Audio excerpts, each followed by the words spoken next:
Hey guys, welcome to another episode of Refresh. Refresh is a series of documentaries giving cars a new breath of life through detailing and sometimes repairs too. Now, I document my journey learning about detailing and car care, and hopefully my lessons and discoveries help enrich car enthusiasts like you and also inspire some TLC for your cars as well.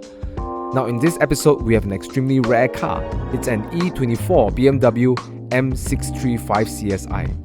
Now, how rare is this car? There's approximately around 500 right-hand drives produced, and to my knowledge, there's only 4 of them in Malaysia, and this is one of them. So in this episode, we're going to give this car a well-needed refresh. We'll be cleaning and conditioning the interior, which will probably inspire you to clean your interior as well or gross you out. And we'll be tackling some challenging paint correction on the car with my friend Rhysson at Miyagi's. More of that in this episode of Refresh. So if you enjoyed this video, please don't forget to hit the like button and subscribe to the channel, and don't forget to hit the bell notification as well so you won't miss out any of the episodes in the future. And with that, enjoy this episode of Refresh.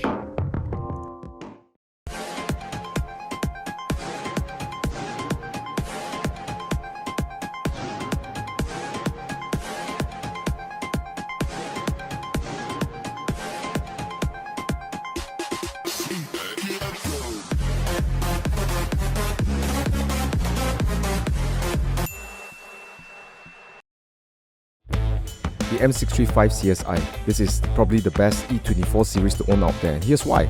First, it's the provenance of being the grandfather of the M6. Now secondly, and more importantly, it shares the same heart as the first BMW supercar, the M1. Well, almost. The M1 has the M88 engine producing 273 horsepower. Now this one here is the modified version of the engine called the M88/3, producing 282 horsepower. Now how about the normal non-M batch 635CSi? Now it has the M30 or M90 engine producing 217 or 200 plus at best. Now you think that the proper M car, the M6, has more power, right? Nope. The M6 has only 256 horsepower from the S38 B35 engine, which is based on the M88/3 from this car. Now it has almost less 10% horsepower from the M635CSi. So the M635CSi can be considered rare because there's only around 5,000 plus of them made. There are only 500 plus of them right-hand drives produced, and this is one of them. And I remember geeking out so much when I found my friend owned one of these, and it's one of the 4 in Malaysia. But really, what makes this car so brilliant is the way it sounds.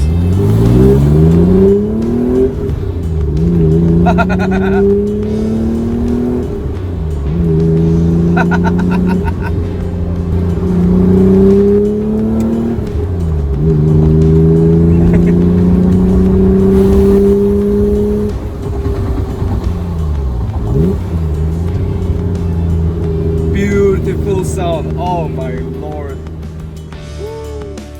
I think that clip pretty much sums up what I'm trying to express about the engine. Alright, let's get to work.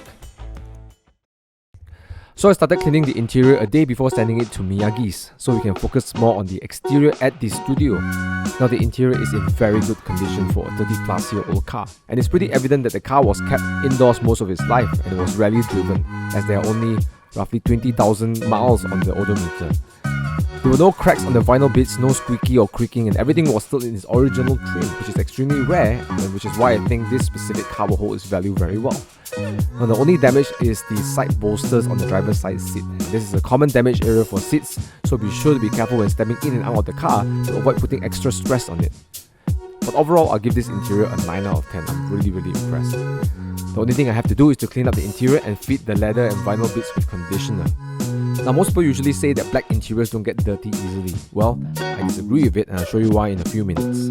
Now, for the interior, I use Rhysson scrub for the vinyl and carpet surface and Rhysson leather for the leather surfaces. So far they are my favourite as they leave the dirt very effectively, they won't stain the surface or leave behind weird residues. I'll place a link in the description below if you're interested. Now how I use it is I spray the product on the surface and I gently agitate with an interior brush to lift the dirt, and then I wipe it off with a microfiber towel. I do this process for all the surface inside the car, and I know it's slower, but it's way gentler compared to scrubbing the surface with a microfiber towel. And I think that by going through with the brush, I'm able to lift more dirt compared to a microfiber towel. Let me show you how much dirt a black interior can accumulate, and this is one of the 3 towels I use. And this dirt you're seeing is after a few rinses. Check out how disgusting it is. Now if you think that's disgusting, check out how it looked like on the first rinse. Check it out. Oh my god, it's disgusting. Oh, look at that. I'm not even done yet. So, my friends, that's why we need to clean our interior. So I hope by now you're convinced that while black leather does not look dirty, it can be dirty. So be sure to always give them a nice wipe down every 3 months or so, or send it to your local detailer for a thorough clean. The next day, I took the car to Miyagi's to work with Rhysson. Now the first step of the paint correction is to clean the car, and next we take it indoors to inspect the paint. Now other than the car was littered with swirl marks, Rhysson and I found an interesting defect, and this is probably the first encounter for me. These are little blemish or pimple spots all over the car. It's as if the car had measles or something. And we suspect it's due to a poor respray job from the previous painter, and it looks like the evaporation of the paint left behind these little marks. But whatever it is, it actually looks quite annoying, especially up close, and it's really triggering my OCD. Now we're going to try to remove it, but our concern is that the blemish might be too deep in the paint, not the clear coat, which then we can't do much with just polishing. Now as Rhysson started the test panel, he also discovered that the clear coat was very hard. Normally a wool or microfiber pad would be sufficient to cut and correct a surface, but because this is so hard, Rhysson had to use a velvet pad to correct. Now this may seem like a good thing, but the rougher the pad, it also means the more imperfections will leave behind in the correction process. So it means that after we've removed the damage, we also have to remove the damage caused by the correction. And this is what detailers mean when they need a 2-step, 3-step or maybe 4-step polish or paint correction. So after the test pad, we concluded the surface facing up, like the boot and the hood, needed most correction. And we're using 3 steps for all of this. The first is the velvet pad with a compound, second is the wool pad with compound, and third, to finish and finally, a microfiber pad and polish. This is pretty labor intensive, and just by the end of day 1, we're just able to finish up the first 2 steps only.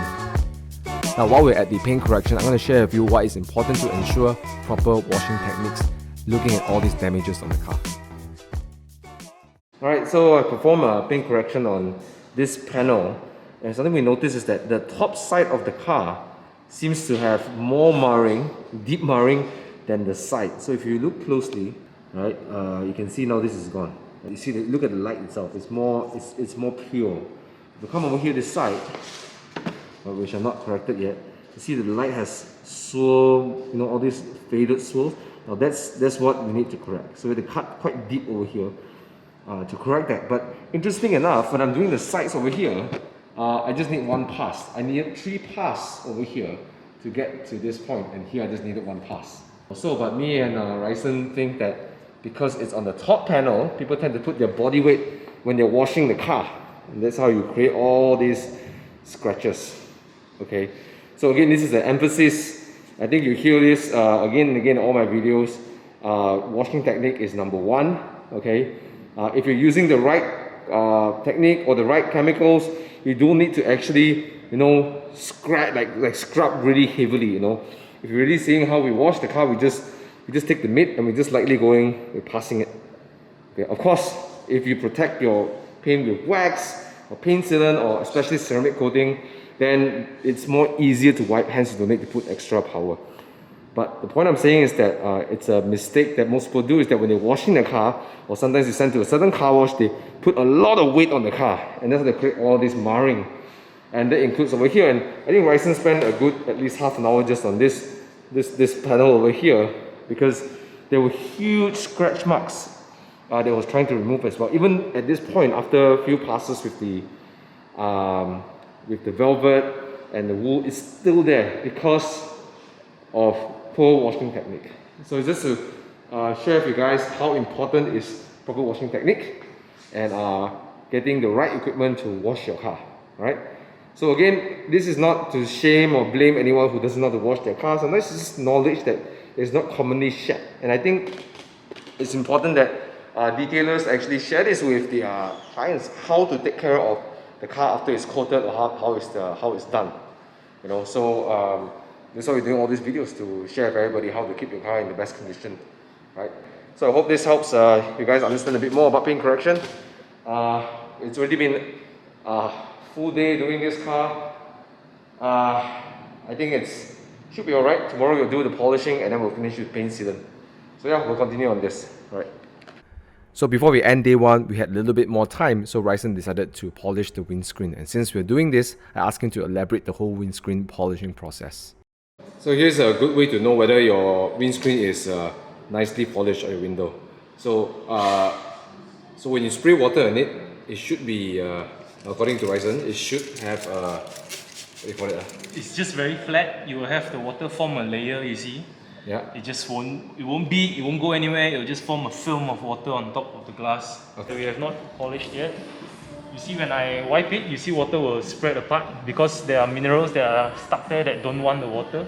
Ah. See how it spreads into that way. And this one you can't use Rain X to settle this, right? No, I mean Rain X or any other coating will just sit on top of this. Yeah. Because these are minerals left behind from water, which is like calcium and magnesium, the other kind of sodium, whatever, yes, right? the minerals that are left behind by the water after the water evaporated.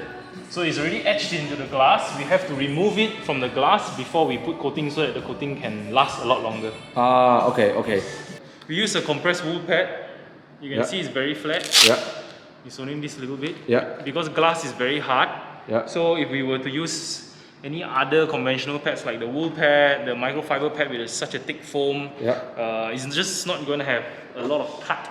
It will take quite a while to actually polish the glass. But we have to remember that we're not actually trying to cut glass because the glass is so smooth and it's clear. If you cut it, for example, you take a sandpaper and you try to cut it, it's just going to blur up straight away. So what we are polishing is we're not actually even cutting the glass. We're just removing the... Yes, we're just scouring and scrubbing away the minerals that are embedded. This thing looks like the scour pad but compressed into a very flat disc. But it's wool lah. It's wool, soft it's a compressed wool pad. And then the compound you use is way less...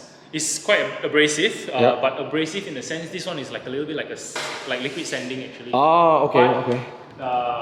It's not going to scour with the glass, like scratch it or something. Because glass is harder. Glass is very hard, and if you have scratches on your glass and you want to polish them out, chances are you are better off changing a new piece of glass. Okay, that happened to my E30, so I had to change a new piece of glass.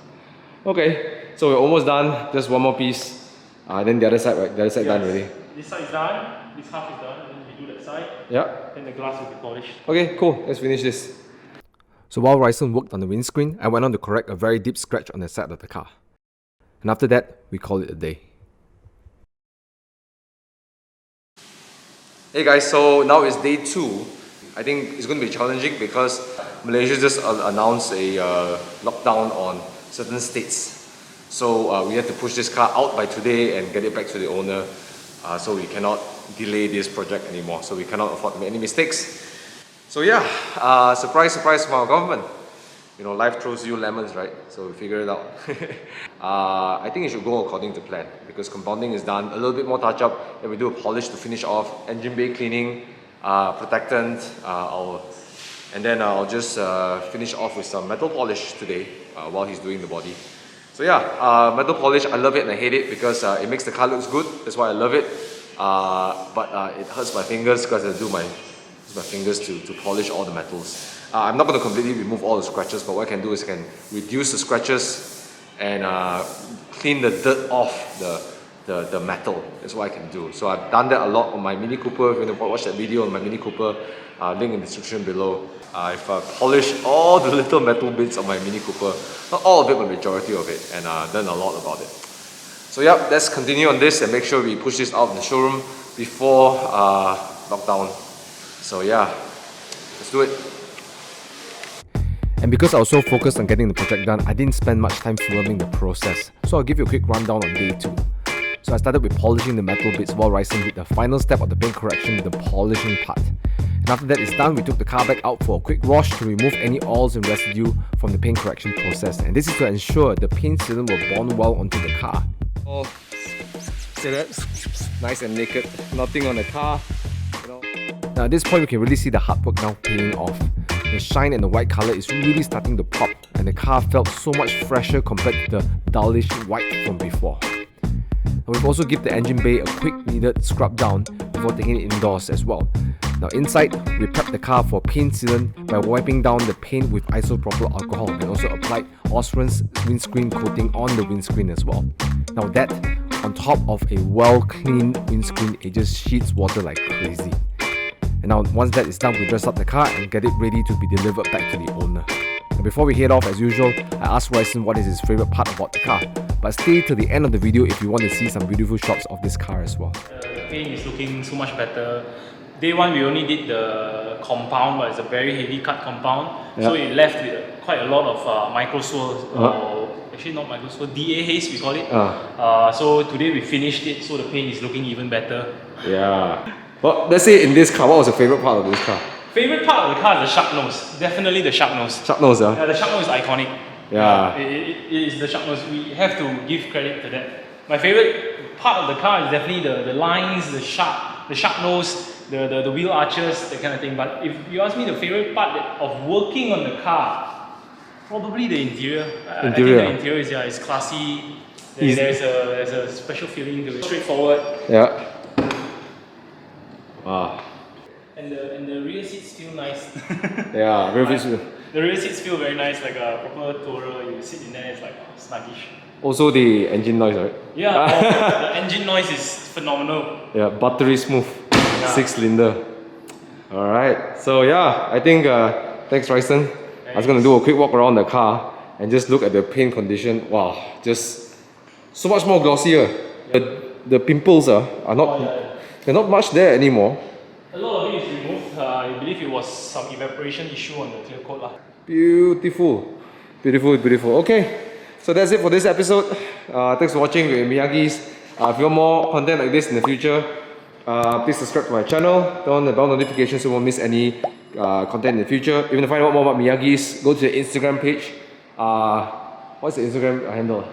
Miyagi.my. Miyagi.my, yes. Check out their packages. There are a lot of them over here, but I highly recommend. I'm a happy customer as well with Miyagi Special. You know, so it's everything you need for getting your car done. You know, so I highly recommend this one. Check out their page. Give them a contact. If you have issues with your car, Rhysson is more than happy to show you. They're all the way in Mines Golf Course. So if you like, you can send the car here and then go and have yourself a golf match, I guess. I don't know how golf works. You have to get membership and stuff. But yeah, nice place, right? So with that, thanks for watching, right? We're gonna sign out. As always, stay safe. We made it in time because we make it in time to get out here before the lockdown happens. So yeah, so with that, thank you so much for watching. We made it, and stay safe. As always, keep it 100%. I'll see you in another episode of Refresh or any other content on my channel. Alright, ciao.